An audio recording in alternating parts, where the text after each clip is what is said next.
রব্বে কারিম বলেন পৃথিবীর ভিতরে, সমস্ত পৃথিবীর ভিতরে আল্লাহ রাব্বুল আলামিন বলেন আসমান জমিনের রাজত্ব কার? সবাই বলেন একমাত্র আল্লাহ তাআলার।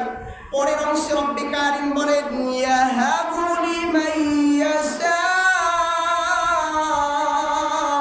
ইনাসা ওয়া ইয়াহাবু লিমান ইয়াশাউ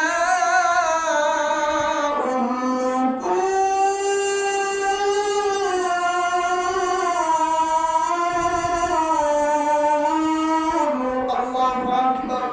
রব্বে কারিম বলেন আমি যাকে ইচ্ছা করে তাকে শ্রেষ্ঠ সন্তান দান করি। ইয়াহাবু লিমান ইয়াশাউ ইনাসা, আমি যাকে পছন্দ করে, যাকে আমি মহব্বত করে ভালোবাসি, শ্রেষ্ঠ সন্তান দান করি। আবার আমি আল্লাহ যাকে ইচ্ছা করে তাকে ওয়া ইয়াহাবু লিমান ইয়াশাউ যুকুর, আমি আল্লাহ রাব্বুল আলামিন তাকে আমার মেয়ে সন্তান দান করি। ইন্নাহু আলিমুল কাদির, তিনি হচ্ছেন সর্বময় ক্ষমতার মালিক, সর্বশক্তিমান। কে? সবাই জুড়ে বলেন সর্বশক্তিমান আল্লাহ।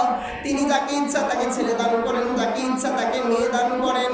ওয়া ইয়াজআলু মান ইয়াশাউ আকিমা, এবং রব্বে কারিম 50 নম্বর আয়াতের ভিতরে জানিয়ে দিচ্ছেন যাকে ইচ্ছা তাকে আমি আল্লাহ রাব্বুল আলামিন ছেলেও দিন আমিও দিন নিঃসন্তান বাড়িয়ে রাখি দিয়ে এমন লোক আছে না নাই?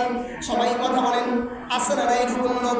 ইন্নাহু আলিমুল কাদির, রব্বে কারিম তো সেই ক্ষমতার মালিক, সন্তান তিনি দেন, যাকে ইচ্ছা তাকে ছেলে দেন, যাকে ইচ্ছা তাকে মেয়ে দেন, আবার কাউকে ছেলেও দেন মেয়েও দেন। কথা বলেন ঠিক কিনা? কিন্তু আবার এমন লোক সমাজের ভিতরে বসবাস করে যাদের ছেলে সন্তান